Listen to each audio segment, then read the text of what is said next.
Hello everyone. In this webinar, we're going to talk about shock testing and its variations like transient time history and shock response spectrum tests. Before we start, let me show you our setup and explain some theoretical basics. I hope we're going to make this webinar interesting and worthwhile. So now let me tell you the main definition of shock testing. Shock testing is often used and required by vibration test specifications. Usually, shock tests represent quick and sharp process in which energy transfer into a mechanical system. Shock testing helps us to test systems' ability to survive heats, system durability, and its ability to survive impacts and damage types. We can apply shock testing in different spheres. We can apply it in aerospace, automotive, we can use it in bomb simulations, and two main usages of shock testing is transport testing and structure analysis. In this webinar, we are using our standard vibration testing set. It consists of one RLC21. We're using Tira RLA200 shaker. Oh, sorry. We're using our RLA200 shaker. We're using TV51110. Also, we have a beam with 3 accelerometers. Here you can see a picture of our system, and this setup allows us to show our new feature, which will be discovered a bit later.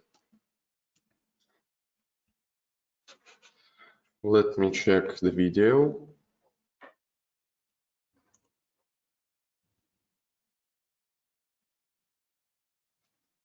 I think there were some problems with it. The camera, yeah.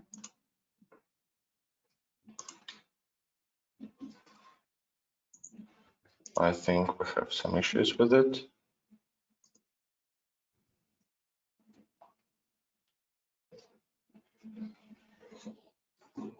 Can you see it? Can you see our setup? Please let me know.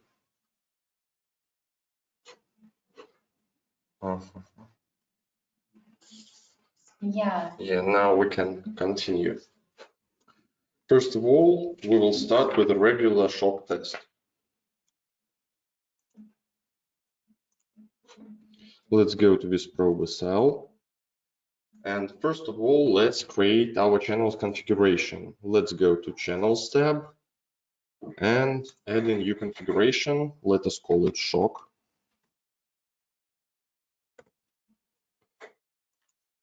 We're using 3 accelerometers. They have IEP type. And their sensitivity is 100 millivolts per G. Let's apply our configuration. And now go back to the main tab. Let's select shock test and press create test button. Here you can see the main tab. First of all, we need to enter our pulse parameters and set up our pre and post pulses. Our shock consists of 3 parts. Here you can see pre and post pulses and the main pulse. We use pre and post pulses to move shaker stable to its 0 level before the shock. Now we go back to this probe cell.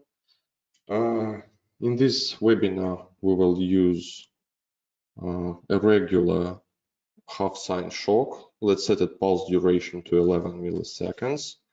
Its amplitude will be 3G and its pulse type will be half sine. In our software, we have many shock shapes. For example, we have half sine, triangle shock, trapeze shock, rectangle, initial peak sawtooth, final peak sawtooth, full sine, and heavy sine. We will set front types of our pre and post pulses as linear and leave pulse amplitude and front duration as default values. After that, let's set our schedule. We'll make 50 shocks at 100 level, and its period will be 1 second. After that, we'll go to Control tab, check our settings, everything's okay. And after that, we'll go to Limits tab. We need to check our shaker. Here you can see Tira TV 51110 selected. Also, when you edit limits, you can select abort and tolerance type. We have 5 of them. You can set your abort and tolerance according to different standards. For example, MIL STD 810, DO 160, and British standards. Also, you can edit it as a table or set it custom and as you wish. Then we go to channels, select our configuration. It's called shock. Here you can see our sensors. We're not using the 4th channel, so we'll disable it. And here I'll show you one interesting new feature. Now we are able to control our system using multiple sensors. In this case, we're going to use the 1st and the 3rd channel as control. And you may ask why we need this feature. I'll show you an example. For example, we have a lone object, so we can't place sensors in its middle. In that case, we place this object on our shaker and place accelerometers on its sides. In that case, we're able to control our test using multiple control sensors. I think now we can apply our settings. Save it.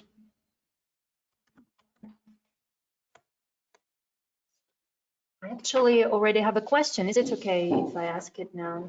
Yes. So the user here is saying that they have a complicated object with resonant frequencies. How can I avoid, is there a way to avoid it during the test? Let me think.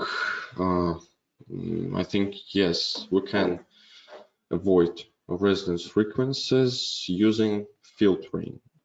You open Control tab, and here you see Use Filter checkbox. You apply this feature, and you're able to enter your filter frequencies, low and high frequencies. In that case, during the test, this frequency range will be filtered, and you will avoid your resonance. Okay, so you please let us know if it answered your questions, and we'll be moving on. I think now we can move on. Let's press OK. Auto scale our graph and start the test. I think now you can see that our system is starting up, and we'll see a test start request in a few seconds. Yes, now we will start our test. I hope you can see it. And you can see that our 1st channel, which is selected by control, and the 3rd one are really near to the task line, while the 2nd channel, which is usually set up as control, has some influences in its values. Let's wait some time so we can create some graphs like peak displacement. Here you can see our shaker's peak displacement. And I think now we can go on and talk about SRS test. SRS, or shock response spectrum, is used for characterizing the frequency response of shocks environments to estimate the maximum dynamic response of our structures. Usually it is used to characterize the frequency content of an acceleration time history record. SRS can be used for describing such events like earthquakes, pyroshocks, and underwater explosions. It is used in fields like aerospace engineering, earthquake engineering, and also its main usage is transportation.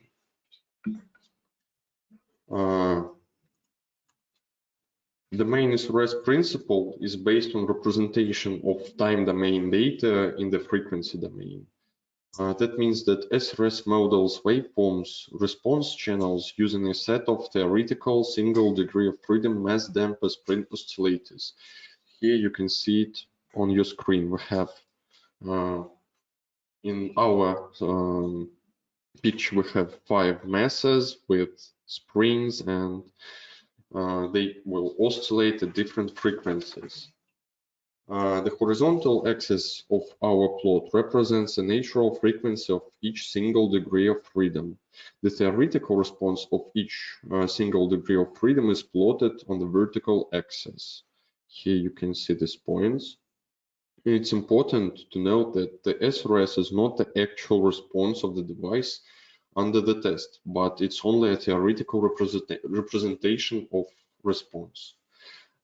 This image is a representation of an earthquake registration system. I'll show you a picture right now. Here you can see a mass on a spring and the pencil, which is drawing our SRS. As a result, we'll receive an SRS table and use it in our tests. Now let's go back to this probe cell. Open SRS test and create a new one. The first step is to edit our SRS table. We will have our start frequency of 10 Hz, amplitude of 1 G, and frequency is 50 Hz, and end amplitude is 3 G. We'll also add another line. Our final frequency is 2000 Hz, and end amplitude is similar with the first line. Then we go to SRS parameters, and here we need to edit analysis and synthesis parameters. We will set damping factor to 5%, set start and end frequencies according to our SRS table. It's 10 Hz and 2000 Hz, and analyze it in 12 octaves. Also, we need to enter pulse duration and set it to 500 milliseconds. After that, we play synthesis. And here you can see our acceleration versus time graph. Also, you have an ability to edit wavelets manually, but we won't use it in this test. After that, we go to schedule. Let's set 20 shocks in 1000 milliseconds. I think now we have a question. It says that we have a test schedule with multiple lines on different levels. How can I switch them or something like that?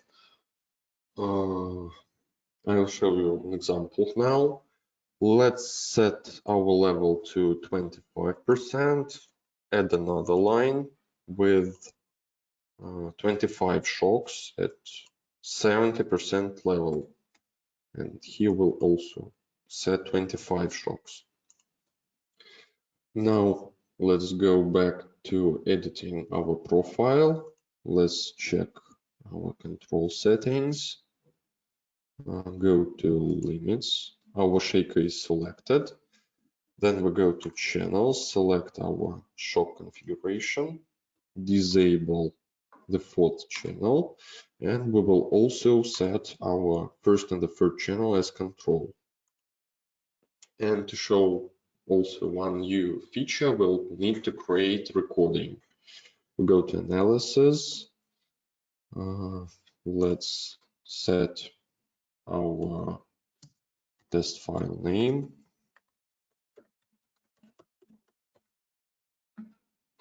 Press save.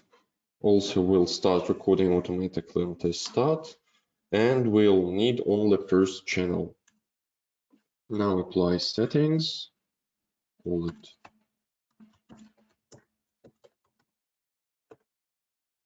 and press OK. Now we're ready to start the test.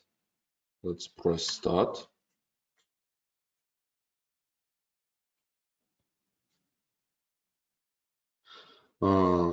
Now our system is starting up, and when the startup will end, I'll answer the user's question.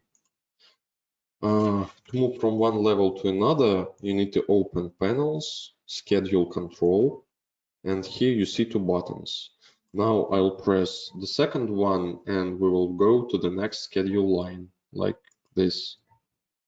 Now we will run our test second line, and now we can go back to our previous level. And here you can see that our level is lower than in the previous time. And now we'll need to wait some time to get our recording. And we will continue in VisAnalyser. Here you see we receive our shocks. And now I think I can stop the test. And our recording is also stopped. And now we can continue in VisAnalyser. Let's select our data source. Let's open the file. Here you see our file. We select it. And there is a recording of our test. Here you can see it on the graph. Let's see it. And here we need to find the time period of our shocks.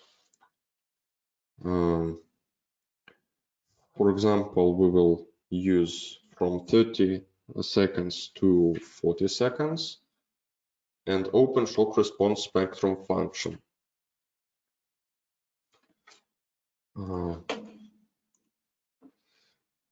Yes, I'm right, from 13 to 40 seconds. We select our first channel, set 13 seconds and 14 seconds. We know our start frequency is 10 Hz, and according to our SRS profile, we need to enter end frequency of 2000 Hz. We analyzed our SRS in 12 octaves, and now we can calculate our SRS. Here you can see an SRS graph, and I think this feature is rather useful, and in that case, VisAnalyser can help you to analyze your SRS testing results. Now, let me tell you about TTH tests. Transient Time History, or is also called TTH, is used for simulating different real-life shocks or creating them according to user needs. TTH vibrations are usually represented as short events, which are characterized by waveforms with high amplitudes, which are quickly damped out. In our software, you can create multiple TTH types. For example, the most regular are sine shock and cosine shock. Also, you can create some different chirps, use square wave signal, saw signal, and even random signal. Now let's go back to this probe, open TTH, and create a new test. We will create a sine shock. Its amplitude will be 3G. We will make 9 cycles, and our frequency will be 50 Hertz, and we'll create 5 shocks, and the time between the shocks will be set to 50 milliseconds.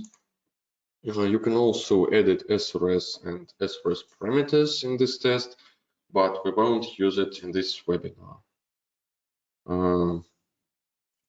After that, we go to schedule, set shock values, 50 shocks, and then we go to control, check the settings. After that, let's check our shaker. It's selected. Then we go to channel, select our shock configuration. And in this case, we will select the second channel as the control one and disable the fourth. Now we will apply our settings. Here we need to check our duration and set it to 2000 milliseconds.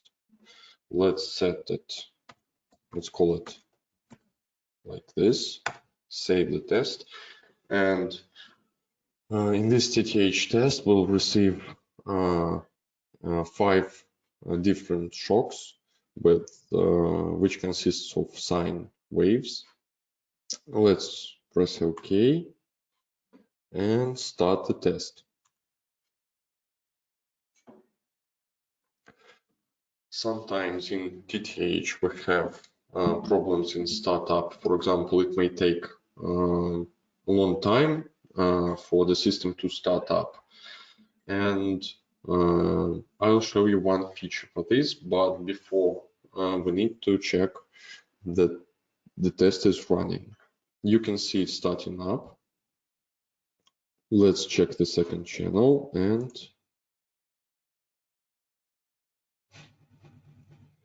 I hope you can see it. The second channel is similar with the task.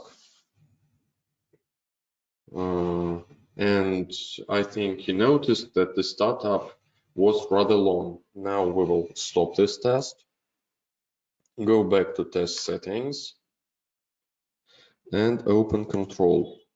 In this case, we're going to use set initial drive function. This function allows you to start the test with some kind of drive level on your outputs. We're going to set it to 0.05 volts. Press apply. And now you will notice that the test will start rather quickly.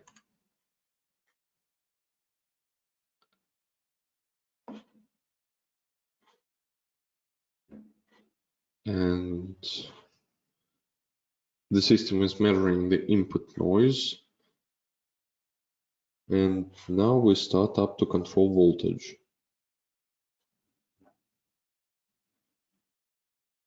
You may notice the system is already shaking.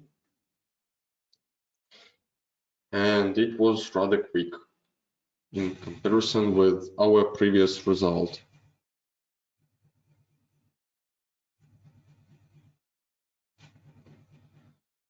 I hope you can see it rather well. And now let's stop the test. I think we have some questions now. Yes, I have a question, by the way. The user is asking, can I import data to create a shock profile? Yes, we have such feature in TTH test. You should go to test settings, and in wavelet form you need to select from file, and you'll see in the input file window. Here you can select your file, and your file will be imported to this probe, and you'll create a shock. I think it's a really useful feature, and maybe we will improve and develop it in some time. I think we have some more questions. Yeah, So I can understand that we're pretty much done with the main part. Yeah. So if you haven't asked your questions yet, it will be the right time to ask. I have a small question here. Do you have multi-shaker shock? I know we do. Yes, we have multi-shaker shocks. We have a regular shock, and now we develop multi-shaker SRS and TTH. Uh-huh. And I think we have another question.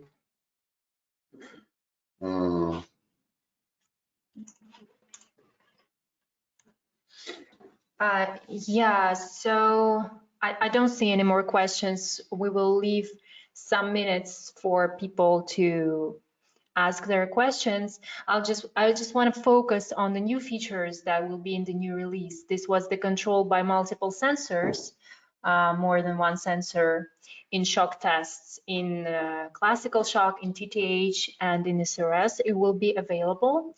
Now we improved the filtering algorithm, and the last one that Phillips showed is the set initial drive function that speeds the startup.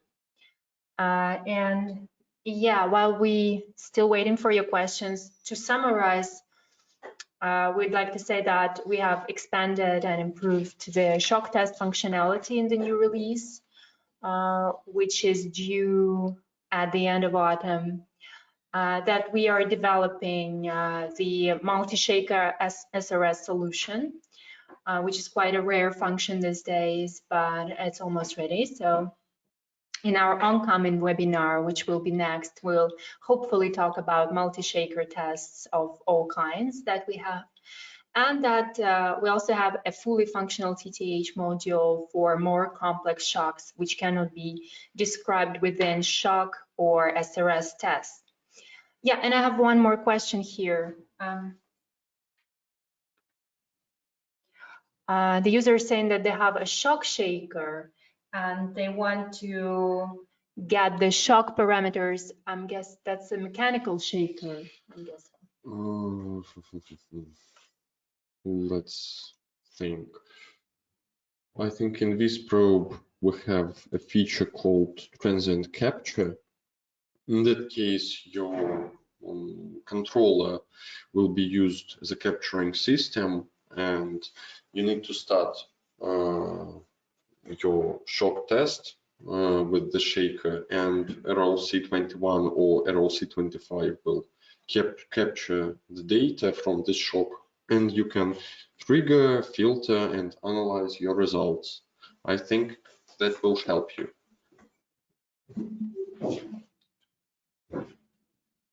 Yeah, and we have more questions. The user is asking to explain the control by multiple sensors a little more. So I'm going to give the microphone to our head software engineer, Ilya, now. If, for example, the control of multiple points is like roughly the same as in sine or random or other tests. For example, we have two signals, yep, and then we summarize signal either in time or in frequency domain. It depends on the test. For sine, random, etc., we use frequency domain, and here we use time domain. We summarize them. For example, now we have two control channels, and both of them have coefficient equal to 1. So now we summarize both channels and divide them the sum by 2, and we consider the sum of channels as a response of the system, and then calculate control it by the shaker by this response.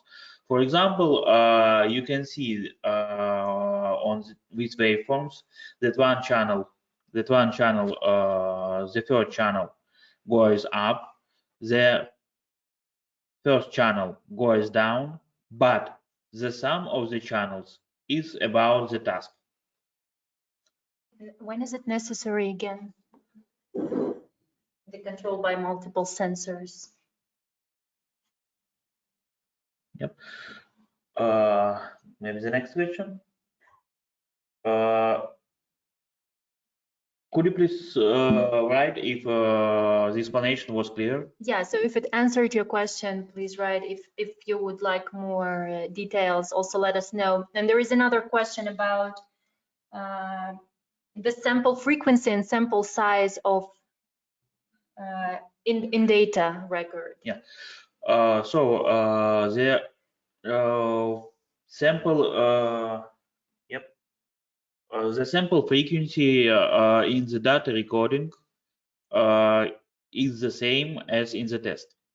First of all, we have two modes of data recording. The first mode, which you can see now on the screen, the settings are located in the Analysis tab, and this mode allows you to write the samples, the waveforms, while the test is running. In this mode, the sample rate is equal to the sample rate of the test, which is located on the Control tab. And the second mode of the recording is like pure recording, which doesn't require any test to be run. So in this mode, this probe SL and RLC device is running like an data acquisition system, and in this mode you can set up sample rate manually and like record any data you want. As for the maximum values of sample rates, it depends on the controller. For example, for the RLC21 device, the maximum possible sample rate is 108 kilohertz. For RLC25 device, it's about 256 kilohertz, and for RLC21M device, it's about 206 or 208 kilohertz.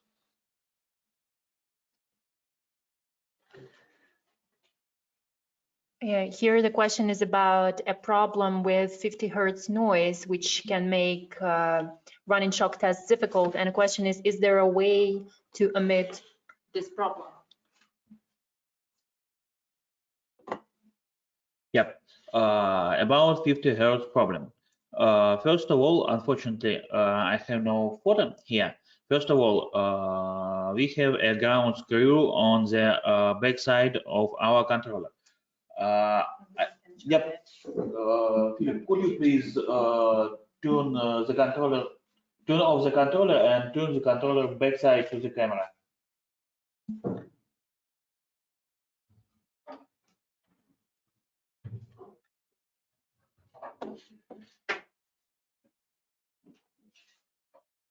Can you see it?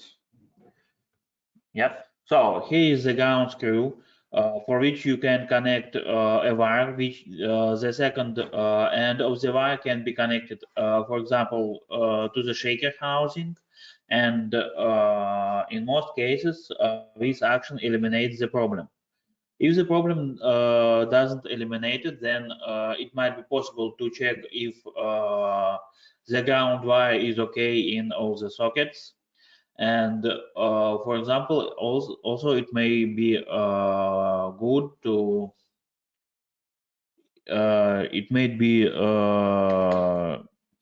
useful to check the wires which are going from the sensors to the controller. It may be useful too. So I think that's all with the questions for now. Is that right?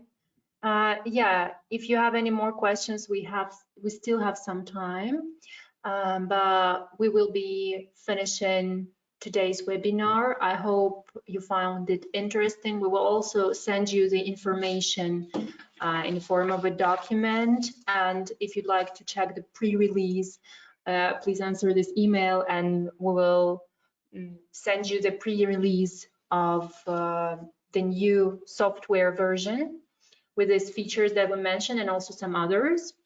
Yeah, I will be writing from my email em@rulatech.com, but you can also contact marketing department with contact@rula-tech.com or support.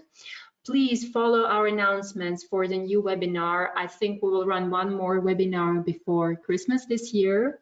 Hopefully it will be an exciting topics, and subscribe to our YouTube channels for more tutorials and interesting videos, and also follow our group on LinkedIn. Yeah, you can use this, scan the QR code in the lower right-hand corner to access the information to the website in an easy form. Okay.